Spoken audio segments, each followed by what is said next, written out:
Parliament में opposition party के लोगों ने अमित शाह को पूछा कि शाह जी, आपने घोषित किया था सीए को भारत भर में लागू करेंगे, तैयारी कहां तक आ गई है? भारत भर में लागू करने की तैयारी कहां तक आ गई है? अमित शाह ने किशन रेड्डी को बुलाया, जो स्टेट मिनिस्टर था होम अफेयर्स, और कहा, कान में कहा, ये बात तो सही है कि मैंने ही पार्लियामेंट में घोषणा किया भारत भर में लागू करूंगा, अब कौन से मुंह से कहूं कि वह मैंने तैयारी नहीं किया? कहने के लिए मेरे पास मुंह नहीं है, इसलिए तुम ऐसा करो, तुम जाओ, तुम पार्लियामेंट में जवाब दो। किशन रेड्डी खड़ा हो गए। गोरखनाथ का नाम गोरक्षनाथ। गोरक्षनाथ का अर्थ होता है गाय की रक्षा करने वाला नाथ। और गाय को कौन काटते हैं, कौन मारते हैं? तो मुसलमान। तो हिंदू मुसलमान का मामला गोरखनाथ शब्द से खड़ा नहीं किया जा सकता, गोरक्षनाथ से हिंदू मुसलमान का मामला खड़ा किया जा सकता है। इतना बड़ा खेल खेलने के लिए ये खेला गया है, और ये खेलने के लिए योगी आदित्यनाथ को मुख्यमंत्री बनाया गया है। 31 जनवरी 2021 को व 22 को भारत बंद का ऐलान किया है, उसकी तैयारी सारे देश भर में चल रही है। करेंगे, और जब हम करेंगे तो यहां बैठे हुए जो लोग हैं, हमारे क्षेत्र से आए हुए हैं, आप सभी लोग साथ देंगे ना? हाथ खड़ा करो, कितने लोग साथ देंगे? सभी लोग। अरे तो सभी, फिर तो 31 के तारीख की राह देखने की क्या जरूरत है? साला कल ही भारत बंद हो जाएगा। राष्ट्रीय परिवर्तन मोर्चा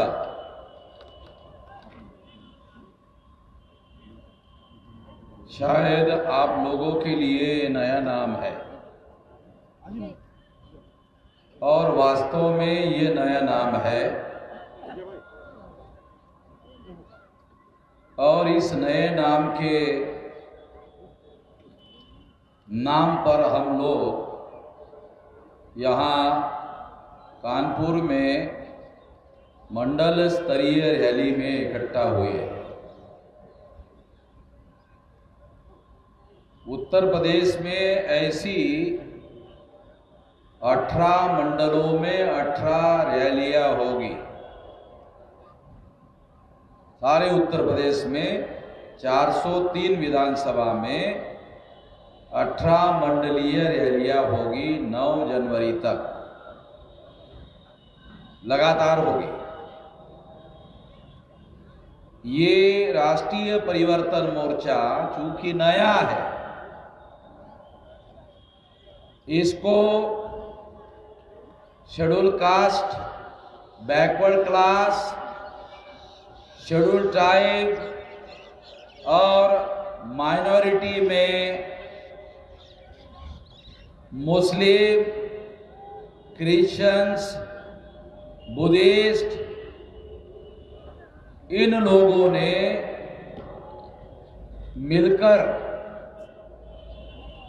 ये राष्ट्रीय परिवर्तन मोर्चा बनाया है।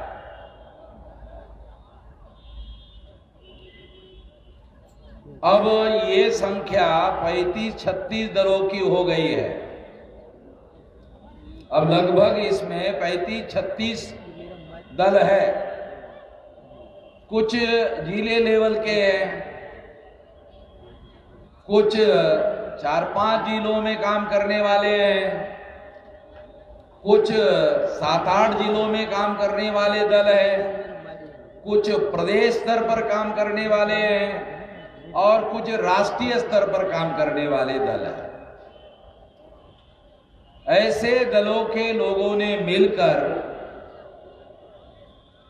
ये राष्ट्रीय परिवर्तन मोर्चा बनाया है।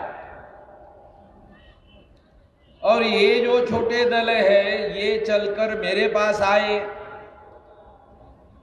और उन्होंने मुझे कहा कि आप इस राष्ट्रीय परिवर्तन मोर्चा के नेतृत्वकर्ता बने, नेतृत्व करें। ऐसा प्रस्ताव लेकर ये लोग मेरे पास आए।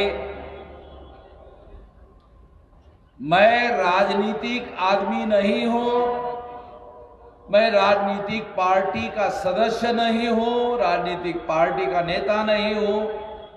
मैं भारत मुक्ति मोर्चा और बहुजन क्रांति मोर्चा, ये जो राष्ट्रव्यापी आंदोलन करने के लिए बनाए गए जन संगठन है, उसका नेतृत्व करता, संगठन करता हूं।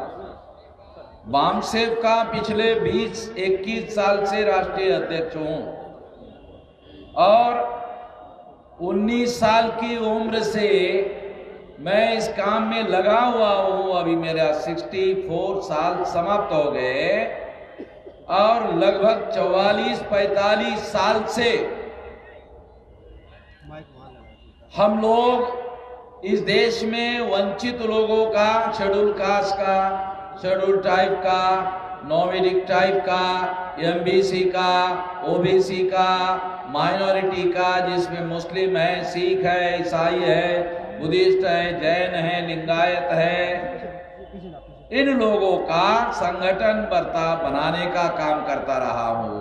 और अभी इतने सालों में 31 राज्यों में 567 जिलों में 4000 से ज्यादा तहसीलों में 22,000 से ज्यादा ब्लॉक में और 1.5 लाख से ज्यादा गांवों में हमारा संगठन बन चुका है।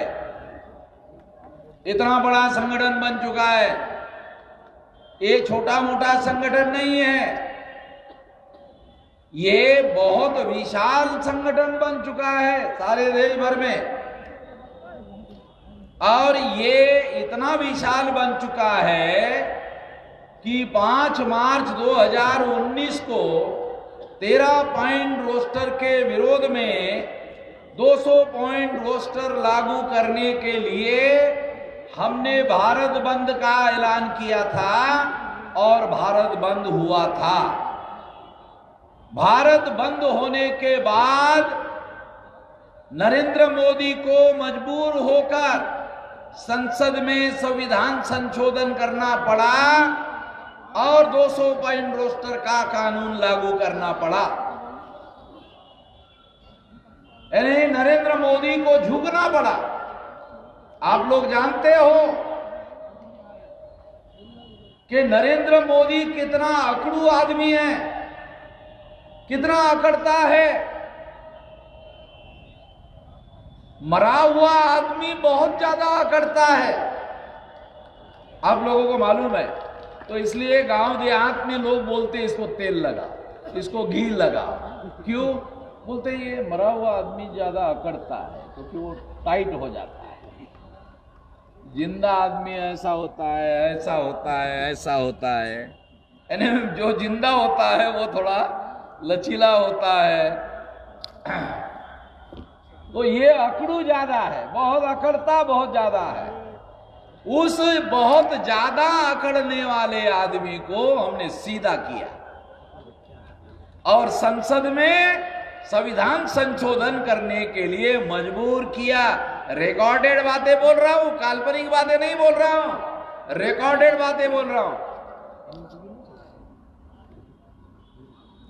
तो इससे आप लोग अंदाजा लगा सकते हो कि हमने कितना बड़ा संगठन बनाया है, अंदाजा लगा सकते हैं।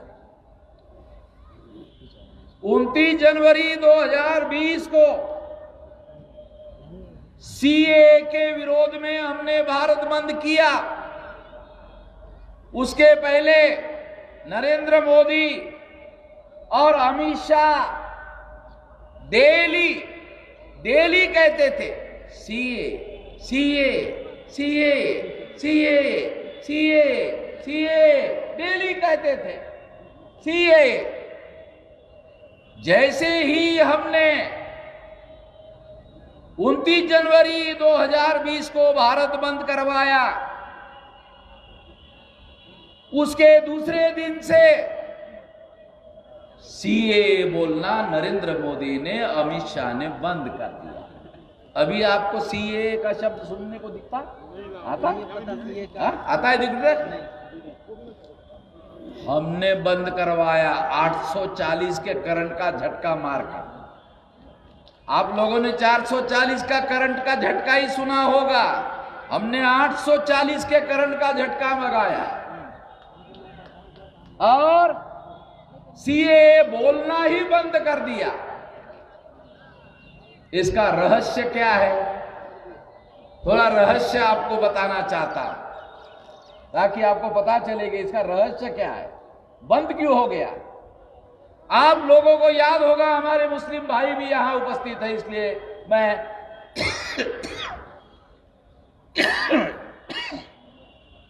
सबके सामने बता रहा हूं। भारत में दिल्ली में शाहीन बाग आंदोलन शुरू हुआ। बड़ा आंदोलन था, छोटा मोटा आंदोलन नहीं था। और भारत का जो नेशनल मीडिया है, जो ब्राह्मण और बनिया के नियंत्रण में है, बनिया उसका मालिक है, ब्राह्मण उसका संपादक है, पत्रकार है, वो मीडिया डेली शाहीन बाग को पब्लिसिटी देता था, डेली शाहीन बाग को पब्लिसिटी देता था। क्यों देता था? क्योंकि उससे शाहीन बाग आंदोलन से आरएसएस को, बीजेपी को एक फायदा होता हुआ नजर आ रहा था। वो क्या फायदा है? हमारे मुस्लिम भाई यहां है इसलिए मैं बता रहा था।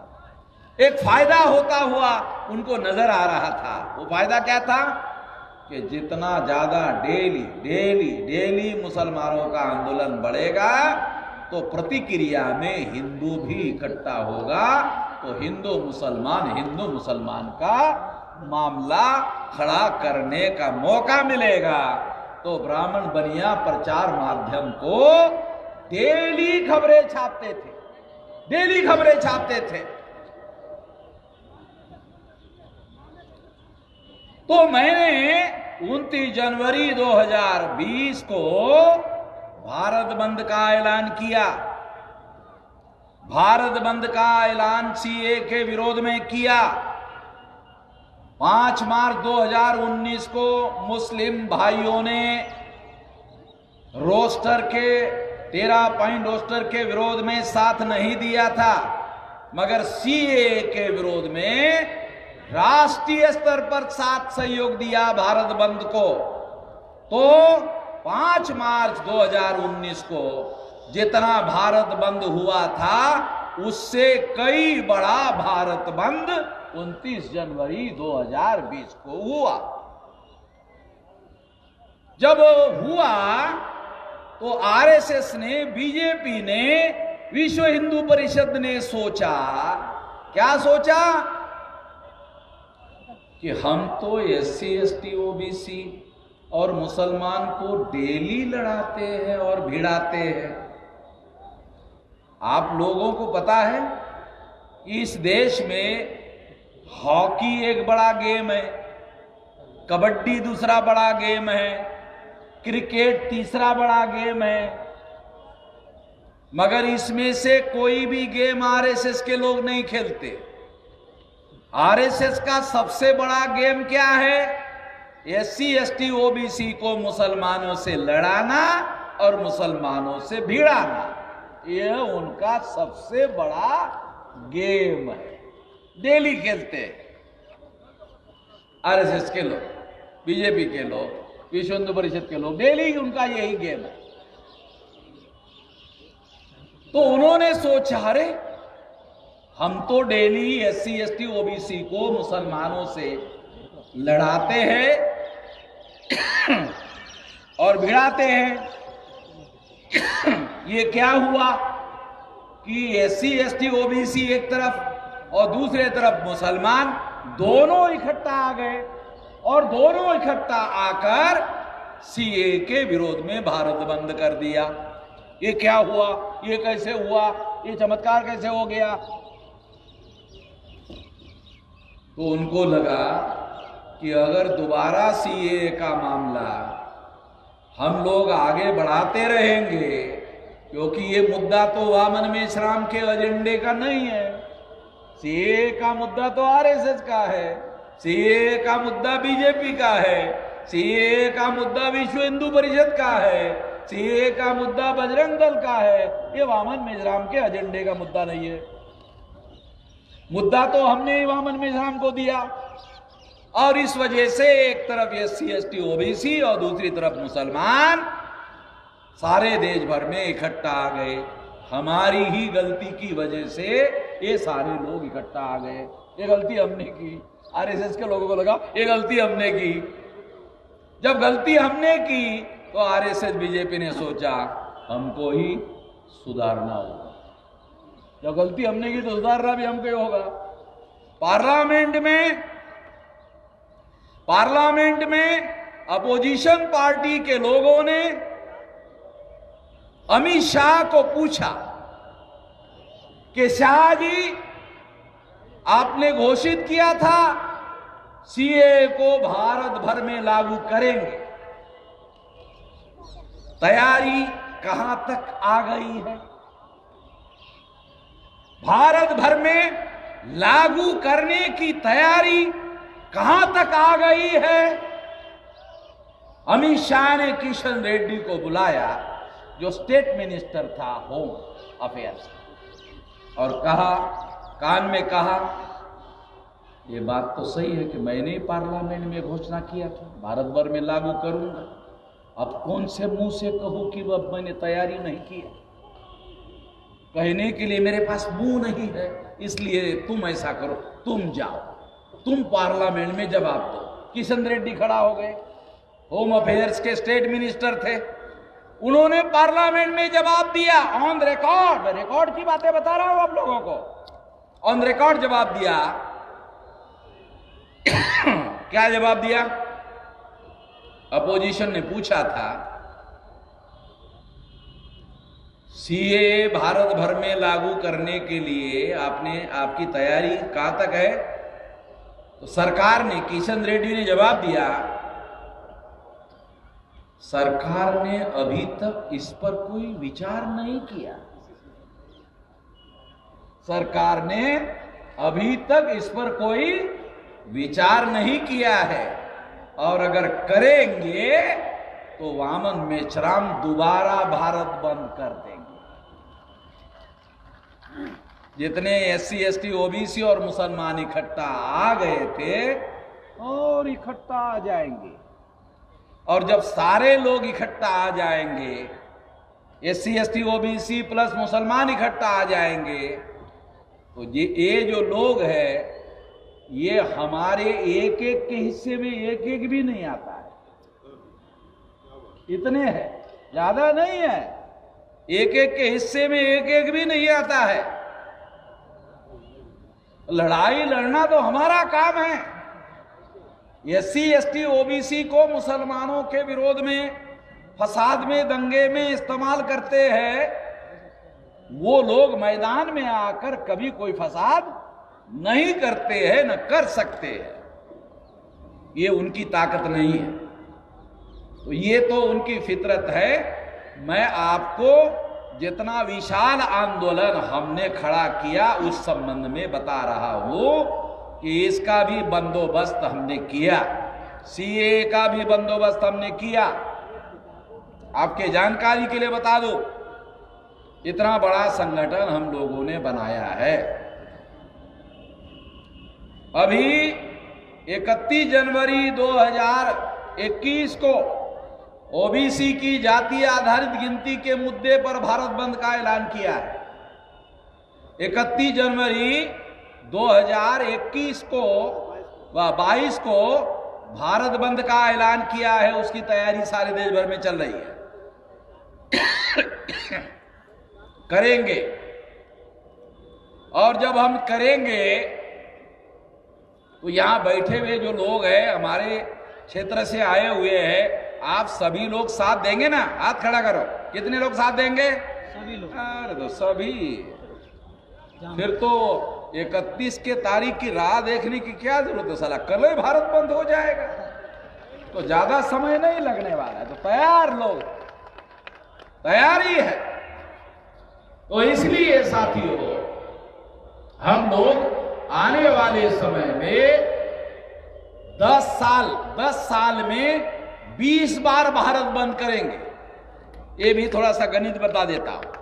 10 साल में 20 बार भारत बंद करेंगे और भारत में एक भी आदमी नहीं बचेगा जिसको मालूम नहीं होगा कि वामन मेचराम और उनका संगठन उनके हक और अधिकार के लिए नहीं लड़ रहा है। ऐसा सभी लोगों को मालूम हो जाएगा कि उनकी लड़ाई हम लड़ रहे हैं। और जब उनको मालूम हो जाएगा तो वो इस आंदोलन से दूर रहने वाला नहीं है। मीडिया वाले हमारी खबर नहीं दे रहे हैं, नहीं सोशल मीडिया वाले दे रहे हैं, हाँ प्रिंट मीडिया और चैनल वालों की बोल रहा हूं मैं, मगर सोशल मीडिया जो आज के तारीख का दुनिया का सबसे बड़ा मीडिया है वो हमारा साथ दे रहा है, क्योंकि वो जनता का मीडिया है। तो इसलिए ये लड़ाई एक ही दिन में करोड़ों के बीच में जा रही है। अभी मैं बोल रहा हूं और ये जो हमारा ये दिख रहा है, हमारा जो ये दिख रहा नहीं है, तो न्यूयॉर्क से मुझे टेलीफोन आया कि मैं आपका कानपुर का भाषण सुन रहा, आपका कार्यक्रम मैं देख रहा हूं। न्यूयॉर्क से लोग देख रहे, वहां लंदन में देख रहे, यूरोप में देख रहे। तो क्योंकि social media is a global media, ये ग्लोबल मीडिया है, ये लोकल मीडिया नहीं है। तो दुनिया में हमारी बात जो है वो जा रही है, ये बात आप लोग ध्यान लो, इतना बड़ा संगठन हो गया है। तो नरेंद्र मोदी को झुकाने की बात मैंने आपको बताया। अभी योगी के बारे में बता, आदित्यनाथ योगी जी है, ये गोरखनाथ पीठ के महंत। जब मैं गोरखपुर के एयरपोर्ट पर उतरा तो एयरपोर्ट के ऊपर लिखा था, क्या लिखा था? गोरक्षनाथ। अरे मैंने कहा गोरखनाथ का गोरक्षनाथ कैसे हो गया? जो गोरखनाथ था वो गोरक्ष नाथ कैसे हो गया? किसी की समझ में नहीं आता। ये इसके लिए नजरिया चाहिए। नजर तो हर एक के पास है, नजर हर एक के पास है, नजरिया नहीं होने से बड़ा बदलाव समझ में नहीं आता। हमने देखा, अरे ये गोरखनाथ का गोरक्षनाथ कैसे हो गया? क्योंकि आप लोगों को पता नहीं है गोरखनाथ क्या है। गोरखनाथ ये जो बुद्धिस्ट शाखा है उसके 4 पंथ है, हिनयान, महायान, वज्रयान, तंत्रयान। प्रोफेसर साहब, ये तंत्रयान शाखा के प्रधान आचार्य थे गोरखनाथ। और ये बात उत्तर प्रदेश का एक बहुत बड़े ब्राह्मण साहित्यिक, उन्होंने लिख कर रखा, और ये रिकॉर्डेड बातें हैं, ये हिस्टोरिकल बातें हैं कि तंत्रयान शाखा ये बुद्धिस्ट रिलीजन की एक शाखा है। हीनयान, महायान, वज्रयान, तंत्रयान। तंत्रयान शाखा के प्रधान आचार्य थे गोरखनाथ। तो ये गोरखनाथ पीठ के महंत है। तो हमको लगा कि ये आदमी आदित्यनाथ, ये तो बीजेपी के सदस्य भी नहीं है, इनको मुख्यमंत्री कैसे बनाया गया? इनका तो अलग संगठन है, इनका संगठन अलग है। इनको मुख्यमंत्री कैसे बनाया? तो मुख्यमंत्री के बदले उन्होंने अपने गुरु का नाम बदलने के लिए इजाजत दे दी। इतना बड़ा काम जो है, गोरखनाथ का नाम गोरक्षनाथ। गोरक्षनाथ का अर्थ होता है गाय की रक्षा करने वाला नाथ। और गाय को कौन काटते हैं, कौन मारते हैं? तो मुसलमान। तो हिंदू मुसलमान का मामला गोरखनाथ शब्द से खड़ा नहीं किया जा सकता, गोरक्षनाथ से हिंदू मुसलमान का मामला खड़ा किया जा सकता है। इतना बड़ा खेल खेलने के लिए ये खेला गया है, और ये खेलने के लिए योगी आदित्यनाथ को मुख्यमंत्री बनाया गया है। तो अपने गुरु को जो धोखा दे दे, उत्तर प्रदेश की जनता के साथ न्याय कर लेगा। जो अपने गुरु को नहीं छोड़ रहा है, जो गुरु के साथ धोखाधड़ी कर रहा है, वो उत्तर प्रदेश की जनता के साथ न्याय कर लेगा? वो कैसा करेगा? नहीं कर सकता। देखो, ब्राह्मणों के जितने भी साधु होते हैं, बड़े जटाधारी होते हैं, जटाधारी नाम भी होते उनके, जटाशंकर नाम सुना आपने? तो उनके जितने साधु हैं वो बड़े बड़े जटाधारी होते हैं। मगर आदित्यनाथ की जटा बढ़ने के पहले काट देता है, चंपी कर देता है। क्यों? बौद्ध भिक्षुओं की चंपी होती है। तो ये परंपरा जो है गोरखनाथ की, ये बुद्धिस्ट परंपरा होने की वजह से उनके गुरुओं की चंपी होती है, बाल बढ़ने नहीं देते हैं, सबूत के तौर पर बोल रहा हूं। और जो ड्रेस धारण करते हैं गेरुआ धारण का, वो भी बुद्धिस्ट वाला ही धारण करते हैं। ये बहुत लोगों को, उत्तर प्रदेश के लोगों को पता नहीं, बड़ी दुख की बात है। तो इसलिए ये जो धोखाधड़ी हो रही है, ये धोखाधड़ी उत्तर प्रदेश के लोगों के साथ होगी। जो गुरु को नहीं बख्शता है, धोखाधड़ी करता है, वो लोगों के साथ में धोखाधड़ी करेगा ही करेगा, एक आदरणीय मुख्यमंत्री पद के लिए। तो साथियों, आने वाले समय में आदित्यनाथ ने शुरू में जो कार्यक्रम चलाया, देखो ध्यान रखो, शुरू में जो कार्यक्रम चलाया, इसके सारे डॉक्यूमेंट्री एविडेंसेस है। क्या चलाया? उत्तर प्रदेश में एनकाउंटर में बैकवर्डों के लोगों को मारा। चौधरी विकास पटेल जी, मैं गलत बोल रहा हूं? आप बैकवर्डों का नेशनल लेवल के प्रेसिडेंट है। ये रिकॉर्ड उत्तर प्रदेश का बता रहा हूं। शुरू में योगी आदित्यनाथ ने एक एक ओबीसी का आदमी पकड़कर एनकाउंटर में मारा। संविधान के अनुसार क्या करना चाहिए?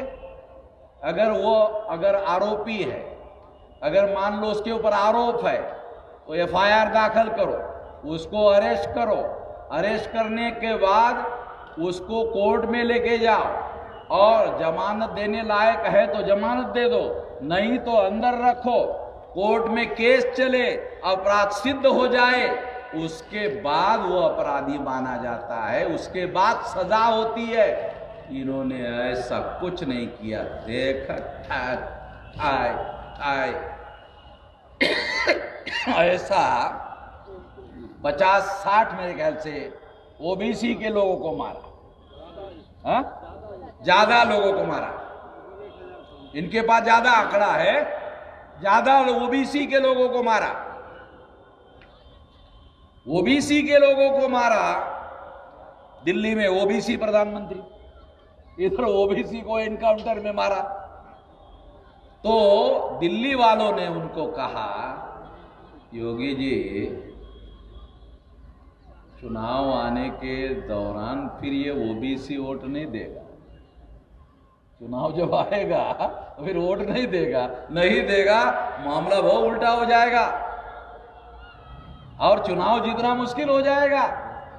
अभी ये हालात बने हुए हैं, ये परिस्थितियां बनी हुई है कि उत्तर प्रदेश का बैकवर्ड क्लासेस का व्यक्ति बस चुनाव के तारीख की राह ही देख रहा है और वो अपनी कार्रवाई करेगा, वो उसकी राह ही देख रहा है।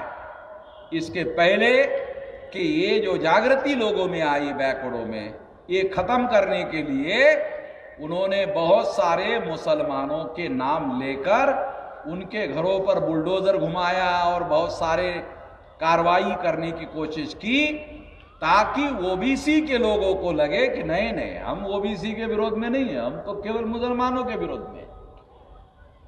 इस तरह से एक नया खेल उन्होंने खेलने की शुरुआत की। ये काम इन लोगों ने किया, ये धोखाधड़ी उन लोगों ने की, और ये धोखाधड़ी भी साथियों हम लोगों को समझने की जरूरत है, जानने की जरूरत है। उत्तर प्रदेश का जो क्राइम रिपोर्ट है उसके अनुसार अनुसूचित जाति और जनजाति के लोगों पर उत्तर प्रदेश का अत्याचार में पहला नंबर आ गया है। अनुसूचित जाति और जनजाति के ऊपर जो क्राइम ब्यूरो रिपोर्ट है वो पहले नंबर पर आ गया है, और इनका पुलिस का जो स्टेट लेवल का ऑफिसर है वो डेड बॉडी भी अनुसूचित जाति के लड़की की उनको देने के लिए तैयार नहीं है। ऐसा दुनिया के इतिहास में कहीं हुआ नहीं है। हाई कोर्ट और सुप्रीम कोर्ट ने भी इनके खिलाफ में बयान दिया।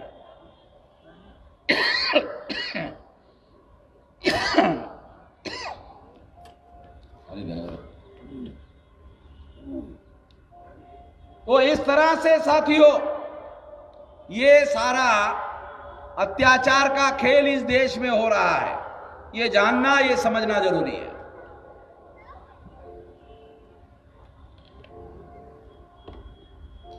इन लोगों ने सेंट्रल में एजुकेशन पॉलिसी बनाई, schedule caste, schedule tribe, backward classes के लोगों को कौन सा एजुकेशन देंगे? माली जाति का है तो गार्डनिंग करने का ट्रेनिंग देंगे, चमार है तो चमड़े का शिल्प बनाने का, शिल्प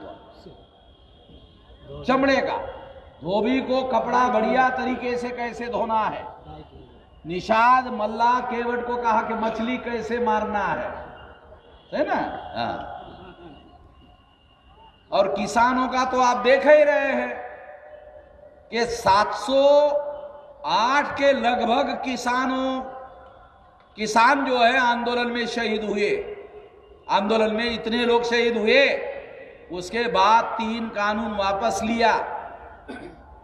वापस लेने के बाद भी नरेंद्र मोदी ने नहीं कहा ये कानून गलत है। कहा कि नहीं, कानून गलत नहीं है, हम किसानों को समझाने में नाकामयाब, कानून तो ठीक ही है। तो इस तरह से ये आशंका बरकरार है। ध्यान रखो उत्तर प्रदेश के किसान लोगों, ध्यान रखना। मैं भी किसान का बेटा हूं, खेती में हल चलाया है, खेती में काम किया है। जो लोग कह रहे हैं ये कानून गलत नहीं था, 200% आशंका है दोबारा मौका मिलते ही ये कानून वापस लाया जा सकता है। पार्लियामेंट में कानून की कॉपी रखने की जरूरत नहीं है, केवल अध्यादेश ऑर्डिनेंस निकालकर राष्ट्रपति के साइन से कानून लागू किया जा सकता है। जिनको संविधान की थोड़ी बहुत जानकारी है, पार्लियामेंट में रखे बगैर यही कानून सिंपली ऑर्डिनेंस निकाल कर लाया जा सकता है 24 घंटे में। क्योंकि ये कोविंद साहब जो है आपके कानपुर के राष्ट्रपति, वो साइन करने में बहुत माहिर है। कोविंद साहब जो है ना हमारे, हाँ, जिनको ब्राह्मणों ने मंदिरों में किसी भी मंदिर में आने के लिए अभी तक इजाजत नहीं दिया, कोविंद साहब वो साइन करने के लिए तैयार ही रहते। तो ये खतरा अभी बना हुआ है। साक्षी महाराज तो यूपी का ही है ना, कि दोबारा लाएंगे। राजस्थान का गवर्नर मिश्रा, यूपी का गवर्नर है राजस्थान का, बयान दिया दोबारा लाएंगे। बीजेपी के कई महत्वपूर्ण सांसदों ने बयान दिया कि अब तो हम पीछे ले रहे हैं मगर दोबारा लाएंगे। वही लोग कह रहे हैं, हमारे मन में केवल आशंका का हम नहीं है, कह रहे हैं। और संविधान के अनुसार पार्लियामेंट के टेबल पर रखे बगैर, डिस्कस और डिबेट किए बगैर सिंपली ऑर्डिनेंस निकालकर 24 घंटे में कानून लागू हो सकता है। तो सतर्क रहने की जरूरत है। किसानों को अभी मौका है। कल तक तुम लोगों को मरने के लिए, शहीद होने के लिए जिन लोगों ने मजबूर किया, जिन्होंने तुम लोगों के पिछवाड़े पे लात मारी, जब चुनाव आएगा और वोट देने का समय आएगा तो आप लोगों को भी याद रखना होगा कि जिन्होंने तुम लोगों के पिछड़े पर लात मारी, उनको आप लोगों को लात नहीं मारना है, तो वोट के आधार पर रिजेक्ट करना है। सिंपल, ज्यादा कुछ नहीं करना है। अगर आप ऐसा करते हो तो ये मुंह के बल गिर जाएंगे उत्तर प्रदेश में। और उत्तर प्रदेश का चुनाव सेमीफाइनल है, याद रखो। 22 में सेमीफाइनल हो रहा है और 24 में फाइनल हो रहा है लोकसभा का चुनाव। ये 22 का सेमीफाइनल है। अगर बीजेपी सेमीफाइनल में हार गई तो 2024 में बीजेपी चुनाव हार जाएगी। इतना इंपॉर्टेंट मामला है, इतना अहम मामला है ये चुनाव। इसलिए याद रखने का कि कोई बुजुर्ग आदमी घर में बैठकर अगर नहीं जा पा रहा वोट डालने के लिए, उठा के लेके जाओ, कंधे पे बिठा के लेके जाओ, गाड़ी करके लेके जाओ। और घर में कोई रहना नहीं चाहिए। कोई आदमी वोट डालने वाले दिन काम पर नहीं जाएगा, छुट्टी रखेगा और दिन भर इसके लिए कोशिश करेगा। कोई आदमी घर में बगैर वोट का नहीं रहना चाहिए। वोट डालना ही चाहिए और विरोध में डालना चाहिए। इसके लिए तैयारी करके के सब कुछ करेगा। ये ध्यान रख के काम करना होगा।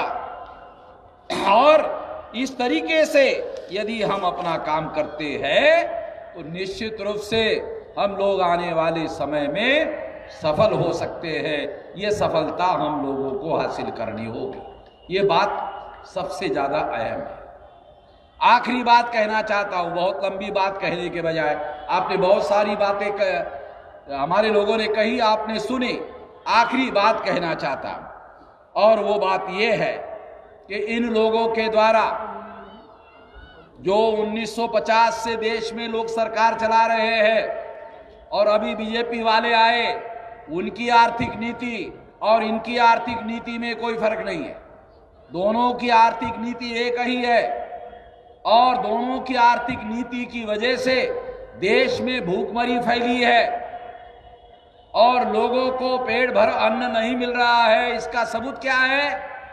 भारत सरकार प्रचार कर रही है, सारे उत्तर प्रदेश में प्रचार कर रही है कि हम मार्च अप्रैल तक मुफ्त में राशन देंगे। अरे भाई, 75 साल हो गए आजादी को, तुमने लोगों को इस लायक नहीं बनाया कि वो अपनी 2 जून की रोटी कमा सके, इतने लायक नहीं रखा और उसको मुफ्त की रोटी आप खिला रहे हो। इसकी जिम्मेदारी किसकी है? आप लोगों ने उनको इतनी रोटी कमाने लायक नहीं रखा। इसके लिए नालायक कौन है?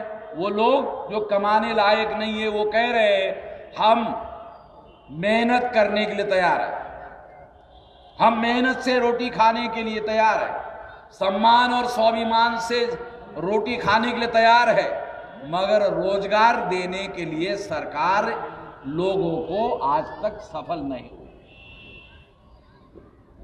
तो इस तरह से इनकी जो आर्थिक नीतियां है ये आर्थिक नीतियां लोगों को भूखमरी के कगार पर पहुंचाने वाली है। सुनकर हैरान हो जाओगे। कोविड काल में उद्योगपतियों ने 12 लाख करोड़ रुपया कमाया। कोविड काल में हम लोगों को रोजगार नहीं था, हम लोगों को खाने को अन्न नहीं मिल रहा था, और कोविड काल में उद्योगपतियों ने 12 लाख करोड़ रुपया कमाया। सरकार उनके समर्थन में अगर नहीं होती तो ऐसा करना कैसे संभव होता। तो ये उद्योगपतियों के तलवे चाटने वाली नरेंद्र मोदी की चरणचाट सरकार, ये चरणचाट सरकार है। चरणों को, उद्योगपतियों के चरणों को चाटने वाली सरकार है।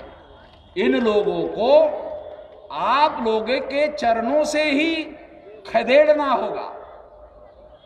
तो आने वाले समय में आप ऐसा करोगे, इस आशा और विश्वास के साथ आपने मेरी बात ध्यान से सुनी, इसके लिए आभार, धन्यवाद।